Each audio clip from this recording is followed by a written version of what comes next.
సరే, ఈరోజు మనం ధ్యానాంశంలోకి మనం వెళ్ళిపోతాము. నూతన సంవత్సరం అడుగు పెట్టుతున్న మనందరం కూడా ఇక్కడ అందరం కూడా మనం అనుకుంటూ ఒక మాట అనుకుని ఉంటాం, అయ్యా ఈ సంవత్సరం అంతా కూడా ఎన్నో కష్టాలు పడ్డామయ్యా, ఎన్నో ఇబ్బందులు పడ్డాము.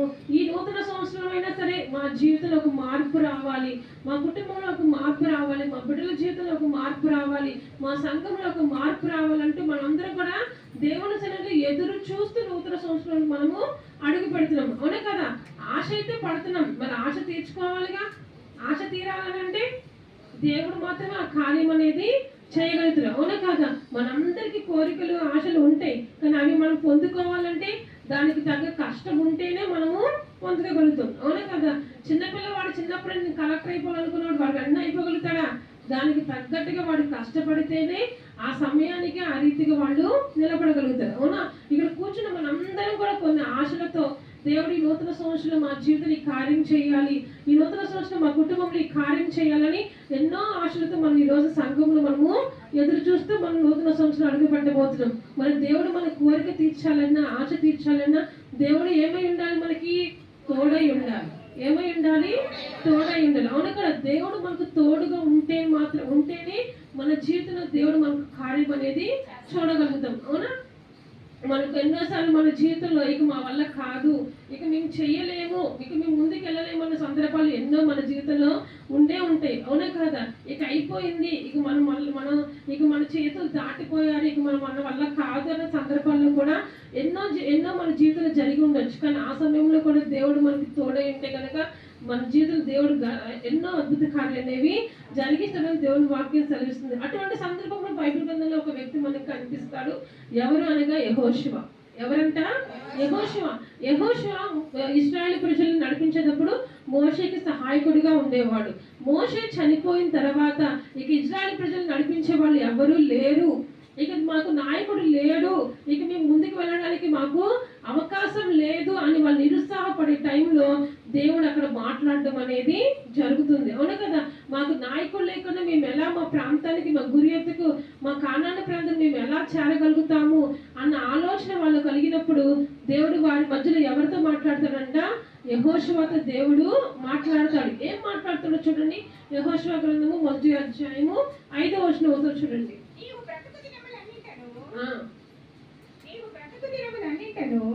ఏ మనుషులను నీ ఎదుట నిలవలేకయుండును, నేను మోషేకు తోడై ఉండినట్లు నీకును తోడై ఉండుదును.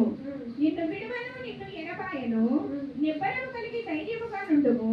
వారికి ఇచ్చేదనని నేను వారి పితరులతో ప్రమాణము చేసిన ఈ దేశమును నిశ్చయముగా నీవు ఈ ప్రజల స్వాధీనము చేసేదవు. ఆమేన్. ఇక యెహోషువ అనుకుంటున్నాడు, ఇక మా యొక్క నాయకుడు లేడు, మేము ఎలా నడవాలన్న పరిస్థితిలో దేవుడు అక్కడ ఏమంటున్నాడంట? మోషేకు తోడైన దేవుడును నేను మీకు కూడా తోడై ఉంటాను అంటున్నాడు. అవునా? మరి దేవుడు యెహోషువకే తోడై ఉంటున్నాడా? ఈరోజు నీకు నాకు కూడా దేవుడు తోడై ఉంటున్నాడు. మోషేని ఎలా అయితే నడిపించాడో, యెహోషువని ఎలా అయితే నడిపించాడో, ఈరోజు దేవుడు నిన్ను నన్ను కూడా మన ఆత్మీయ జీవితం నడిపించడానికి ఆయన మనకి తోడుగా అనేది ఉన్నట్లుగా మనం చూస్తున్నాం అనమాట. ఇంకా ఏమంటున్నాడు అక్కడ? నీ ముందు నీ శత్రువులు నిలబడరంటున్నాడంట. ఏమంటున్నాడు?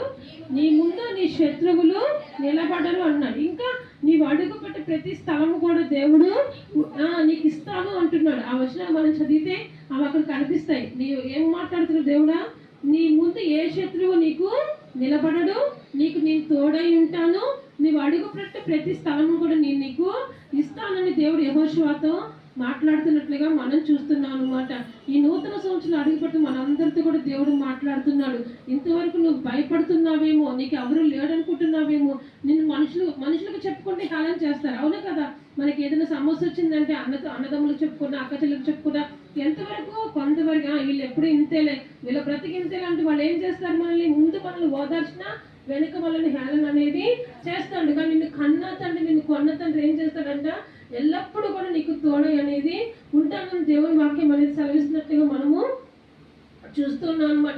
కొన్నిసార్లు మనం అందరితో మనం షేర్ చేసుకోలేము, కానీ మన అనుకున్న వాళ్ళతో మనం కొన్ని విషయాలు షేర్ చేసుకుంటూ ఉంటాం. అలా షేర్ చేసుకున్న వాళ్ళు కూడా కొన్నిసార్లు మనం ఏం చేస్తూ ఉంటారు? హేళన చేస్తూ ఉంటారు. అవునా? మన లోటుపాట్లు తెలుసు, మనం ఏంటంటే ఏదో మన మనసు ఎరిగిన వాడు కదా అని చెప్పి మన మనసులో ఉన్న బాధ వాళ్ళు చెప్పుకున్నాం అనుకోండి, వాళ్ళు ఏం చేస్తూ ఉంటారు? హేళన చేస్తూ ఉంటారు, చులకన చేస్తూ ఉంటారు. పైకి ధైర్యం చెప్తారు కానీ వీళ్ళ పరిస్థితి ఇంతేలే, వీళ్ళ గతి ఇంతేలే అన్నట్లుగా మాట్లాడతారు. కానీ ఈ రోజు దేవుని వాక్యం ఏమో చదివిస్తుందంటే, నువ్వు మనుషులకు కాదు కానీ దేవునికి నువ్వు మొరపెట్టితే కనుక దేవుడు నీకు తోడై ఉంటాడంట. నీ శత్రువులను ఎదుటి నిలబడుకున్న దేవుడు చేస్తాడంటే. అంతేకాదండి, నువ్వు అడుగుపెట్టే ప్రతి స్థలాన్ని కూడా దేవుడు నీకు అనుకరిస్తున్న అన్నాడు. యెహోషువకు వాగ్దానం చేస్తున్న దేవుడు ఈరోజు నూతన సంవత్సరం అడుగుపెట్టబోతున్న మనందరూ కూడా దేవుడు వాగ్దానం అనేది చేస్తున్నట్లు. భయపడవద్దు, దిగులు పడవద్దు. ఈరోజు ఇంతవరకు నీ గత సంవత్సరంలో గత కాలం నుండి కూడా శ్రమలతోనే ఉన్నావేమో, ఇబ్బందులతోనే ఉన్నావేమో, రుణబాధలతోనే ఉన్నావేమో. కానీ ఈ నూతన సంవత్సరంలో నేను నీకు తోడైనానని దేవుడు వాగ్దానంతో మనల్ని ముందుకు నడిపిస్తున్నాడు. మరి దేవుడు మనకు తోడై ఉండాలంటే మరి ఊరికి వచ్చేస్తాడంటారా? మనం కూడా కొన్ని పనులు చేయాలి. ఏంటంట? మనం కూడా కొన్ని పనులు చేయాలి. దేవుడు మన జీవితంలో కార్యాలు జరిగాలంటే ఊరికి జరిగిపోతాయి అంటారా? మనం చేయాల్సినవి కూడా మనం చేయాలి. అలాగని దేవుడు ఏం చేయాలి? మన నుంచి బంగారం అడగట్లేదు, ఆస్తులు అడగట్లేదు. దేవుడు ఏం అడుగుతున్నాడు? మనం ఏం చేయాలి? ఈరోజు అవి చేసుకుంటూ ఈ నూతన సంవత్సరంలో మనం అవి మన జీవితాన్ని అలవర్చుకుంటే కనుక దేవుడు ప్రతి విషయంలో కూడా మనకి సహాయం చేసిన దేవుని వాక్యం సెలవిస్తుంది. ఏం చేయాలో మనం చూసినట్లయితే ధర్మశాస్త్రాన్ని మనం ధ్యానించాలంట. ఏం చేయాలంట? ధర్మశాస్త్రాన్ని ధ్యానించాలి. ఇది ఎప్పుడు చెప్పే మాటేగా, వాక్యం చదవమంటారు, ఎప్పుడు చెప్పేదే కదా నేను చదువుతూనే ఉన్నామని అంటారు. అవునా? చదవడం వేరు, ధ్యానించడం వేరు. అవునా? చదవడం అంటే అందరూ చదివేస్తారు. ఎల్కేజీ పిల్లడికి ఇచ్చి కొంచెం అక్షరాలు చదవడానికి వచ్చిన వాడికి ఇచ్చి కూర్చోబెట్టినా కానీ కూడుకొని ఏం చేసేస్తాడు?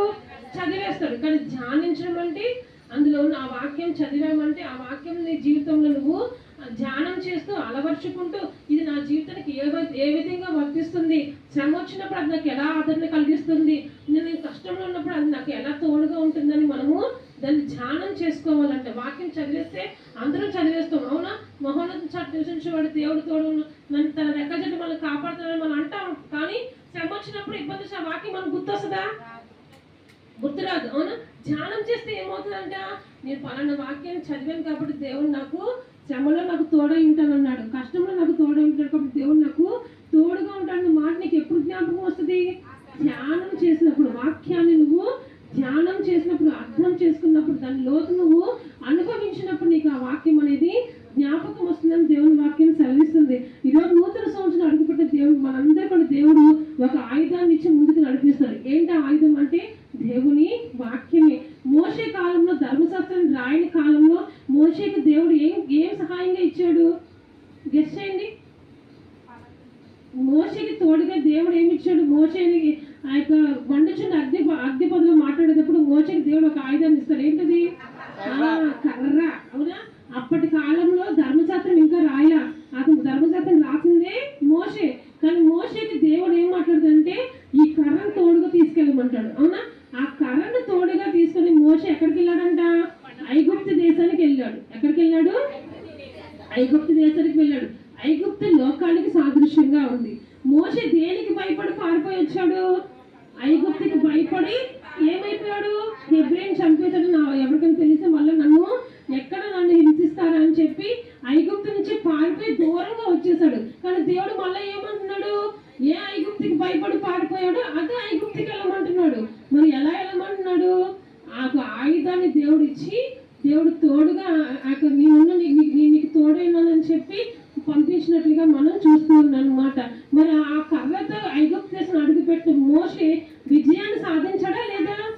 అడుగుపెట్టిన ప్రతి చోట కూడా దేవుడు మోషేకి విజయం వచ్చిందా లేదా? మరి ఎన్నో 10 తెగుళ్ళు కూడా జయించాడు అని అంటే ఆ కర్రతోనే జయించాడు. ఎలా జయించాడు? దేవుడు ఆ కర్రను తోడుగా తీసుకెళ్ళమంటే ఆ కర్ర ద్వారా ఏం చేశాడంట? ఆ పాములు మింగేటట్లు చేశాడంట. ఎర్ర సముద్రాన్ని 2 పాయలుగా చేసినట్లు చేశాడంట దేవుడు. మరి అక్కడ తెగుళ్ళు వచ్చేటట్లుగా ఆ రాజు హృదయాన్ని మార్చేటట్లుగా దేవుడు చేశాడు. ధర్మశాస్త్రం లేని కాలంలో మోషేకి తోడుగా పంపించాడు. మరి ఈ రోజు మనకి ఏమిస్తాడు దేవుడు? వాక్యాన్ని తోడుగా ఇస్తున్నాడు. అవునా?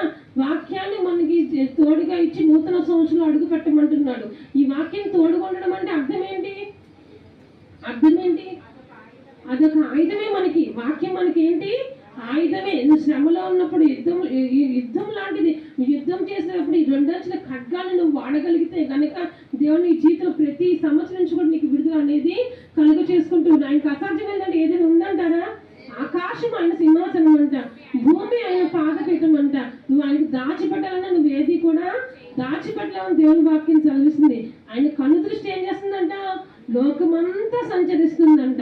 నువ్వు ఎక్కడ దాక్కున్నా కానీ నువ్వేం చేస్తున్నా కానీ ఆయన నిన్ను గమనిస్తూనే ఉంటాడు, పరిశీలన చేస్తూనే ఉంటాడు. మరి అంతగా నిన్ను తన రెక్కల చెట్టుని పదులపరుస్తూ వచ్చిన దేవుడు నీ శ్రమలో ఉంటే వదిలేస్తాడంటారా? ఈ రోజు మనం సజీవంగా ఉండి ఈ నూతన సంవత్సరం అడుగు పెడుతున్నామంటే ఆయన కన్ను సైకిల్ మనం ఉండబట్టి అడుగు పెట్టగలుగుతున్నాం. అవునా? ఆయన ఒక్క క్షణం రెప్ప పాట మనం మర్చిపోయినా కానీ మళ్ళీ మనము మరుసటి దినాన్ని మనము చూడలేము. అలాంటి ఇన్ని సంవత్సరాలు మనం దాటుకొని వచ్చామంటే అది కేవలం ఆయన కృప అయినట్లుగా మనము చూస్తూ ఉన్నాం అనమాట. కాబట్టి ఈ నూతన సంవత్సరం అడుగు పెట్టుకుని మనకి దేవుడు ఏ ఆయుధాన్ని ఇస్తున్నాడు? ధర్మశాస్త్రం అనే ఆయుధాన్ని మనకి ఇస్తున్నాడు. ఈ ధర్మశాస్త్రం చదవాలా, ధ్యానించాలా? ధ్యానించడం అంటే ఈరోజు ఇప్పుడు సపోజ్ మీరు ఒక అధ్యాయం చదివాడు, ఆ అధ్యాయంలో దేవుడు నాతో ఏం మాట్లాడాడు, 1-2 సార్లు చదివేసాను కదా, ఒకేసారి కాకుండా ఆ అధ్యాయం చదివి ఆ అధ్యాయంలో ఈరోజు దేవుడు నాతో ఏం మాట్లాడాడు, అధ్యాయం అంతా గుర్తుపట్టుకోవడం ఎవరి వల్ల కాదు. అందులో దేవుడు నీతో ఏం మాట మాట్లాడాడో ఆ మాటని జ్ఞాపకం చేసుకో. ఆ మాట నీకు కష్టంలో వచ్చినప్పుడు, ఇబ్బందులు వచ్చినప్పుడు ఆ మాట నీకు ఏం చేస్తుంది? ధైర్యాన్ని అనుగ్రహిస్తుంది. అవునా? ఓదార్పు దయచేస్తుంది. అవునా?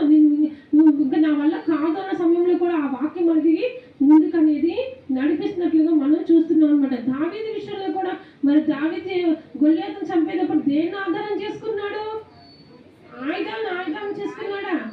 ముందు ఏం చేసుకున్నాడు? దేవుని ఆధారం చేసుకున్నాడు. ఆయన మనకు యుద్ధానికి ముందు యుద్ధము యెహోవాదే అని దేవుని వాక్యాన్ని ఆధారం చేసుకున్నాడు. కాబట్టి ధైర్యంగా ఒక్క అడుగు ముందుకు వెళ్ళాడు. యుద్ధం ఎవరు చేశారు? మనకు కనిపించింది దావీదు చిన్నవాడు, దావీదు చేతుల్లో ఒడిసెలు అవే కనిపిస్తాయి. కానీ దావీదు హృదయంలో ఎవరు కనబడుతున్నారు? దేవుడు కనబడుతుంది, దేవుని వాక్యం కనబడుతుంది. యుద్ధము యెహోవాదే, యుద్ధము చేయవాడు నేను కాదు ఆయన అని విశ్వాసంతో ఒక్క అడుగు ముందుకు వెళ్తాడు. కాబట్టి అంత పెద్ద గొల్లియాత్ అయినా సరే దావీదు పడగొట్టగలిగాడు. మరి ఈరోజు నీ నా జీవితంలో మన ముందున్న సమస్యలు, ఇబ్బందులు, ఇరుకులు మరి గొల్లియాత్ వంటివి అయినప్పటికీ కూడా మన మధ్య ఉన్న దేవుడు ఎట్లాంటి వాడు? మన మధ్య ఉన్న దేవుడు ఎట్లాంటి వాడు? యుద్ధము చేయవాడు. అవునా? నీ పక్షాన యుద్ధము చేయవాడు. నీ ప్రార్థన చేయటం మాత్రమే మన వంతు, కార్యాభివృద్ధి చేయట ఆయన చిత్తము. నువ్వు ఏ అంశం కోసం దేవుని దగ్గర కన్నీరు కారుస్తున్నావో కన్నీరు కార్చడం నీ వంతు. అవునా కాదా? ఆ కార్యం చేయడము దేవుని చిత్తం. కాబట్టి మనం ఏమవ్వాలంటే అప్లికేషన్ పెట్టుకోవాలి. అది నెరవేరేదాకా మనం ఏం చేయాలంట? ఎదురు చూడాలి. అవునా కదా? నువ్వు ఎమ్మెల్యే దగ్గరికి వెళ్ళంగా నువ్వు అడగగా కార్యం చేసేస్తాడా? మంత్రి దగ్గరికి వెళ్ళంగా నువ్వు ఏదైనా సహాయం చేయగా అడగగా చేసేస్తారా? వాళ్ళు తిప్పించి చేస్తూ ఉంటారు. అవునా? లోపల మనుషులు ఏం చేస్తూ ఉంటారు? తిప్పించి చేస్తాడు. కానీ నీ దేవుడు ఏం చేస్తాడంట? తగిన కాలం వచ్చినప్పుడు, తగిన సమయం వచ్చినప్పుడు, అందుకు తగిన అర్హత నీలో ఉన్నప్పుడు దేవుడు ఖచ్చితంగా ఆ కార్యం అనేది చేస్తాడు. మనం కొన్నిసార్లు ప్రార్థన చేసి మర్చిపోతాం, కానీ దేవుడు మర్చిపోడంట. ఏం చేస్తామంటే మనము కన్నీరు కార్చి ప్రార్థన చేసి ఆ అంశాన్ని మనం మర్చిపోవచ్చు, కానీ నీవు పెట్టిన అప్లికేషన్ దేవుడు మర్చిపోడంట. కార్యం అనేది చేస్తాడని దేవుడి వాక్యం అనేది సెలవిస్తున్నట్లుగా మనం చూస్తున్నాం. అవునే కాదా? మనకి అందరికీ తెలుసు అగస్టిన్ గురించి. అవునే కదా? ఈ అగస్టిన్ అంతకుముందు ఎలా ఉండేవాడు? ఎవరి కాలంలో బాగా పాడైపోయాడు, లోకంలో పడిపోయి అమ్మాయిల అలవాట్లుండి ఆ లోకాశలకు అలవాటు పడతాడు. తన తల్లిని మౌనిక ఏం చేసింది? కన్నీరు కార్చింది. మౌనిక చనిపోయింది, కానీ మౌనిక కన్నీటి ప్రార్థన అగస్టిన్ హృదయాన్ని మార్చింది. సెయింట్ అగస్టిన్ గా మార్చి అనేకుల రక్షణకు వాడబడింది. అవునే కదా? ఈ రోజు మనం కాచే కన్నీరు మనం ఈ రోజు నెరవేర్పు చూడలేకపోవచ్చు, దానికి తగిన కాలం వచ్చినప్పుడు దేవుడు ఖచ్చితంగా దానికి నెరవేర్పు అనేది ఇస్తాడని దేవుని వాక్యం సెలవిస్తుంది. నువ్వు అనుకుంటావు నేను ప్రార్థన చేసి నాకు ఏ కార్యం జరగలేదని, కానీ సమయం రావాలి. ప్రతి దానికి సమయం కలని దేవుని వాక్యం సెలవిస్తుంది. ఆ సమయం వచ్చినప్పుడు నీ కన్నీటికి దేవుడు జవాబు అనేది అనుగ్రహిస్తున్న దేవుని వాక్యం సెలవిస్తుంది. నూతన సంవత్సరం అడుగుపడుతున్న మనకి ధర్మశాస్త్రాన్ని ధ్యానం చేస్తూ రెండంచెల ఖడ్గాన్ని దేవుడు మన చేతికిచ్చి మనల్ని ముందుకు వెళ్ళమంటున్నాడు. అది ధ్యానం చేస్తే కనుక నేను నీకు తోడై ఉంటానని దేవుని వాక్యం అనేది సెలవిస్తుంది. రెండోదిగా మనం చూసినట్లయితే దేవుడు మనల్ని జాగ్రత్తగా ఉండమంటున్నాడు. ఏం చేయమంటున్నాడు? జాగ్రత్తగా ఉండమన్నాడు. అక్కడ బహు సమీపంగా ఉంది, మీరు జాగ్రత్తగా ఉండమంటున్నాడు. జాగ్రత్తగా ఉండమంటే ఇప్పుడు మనం ఊరు వెళ్తున్నామండి, ఏ రూట్ పడితే ఆ రూట్ ఎక్కి, ఏ బస్సు పడితే ఆ బస్సు ఎక్కితే మనం ఎలా గమనించి చేరుకుంటామా? చేరుకోము. అవునా?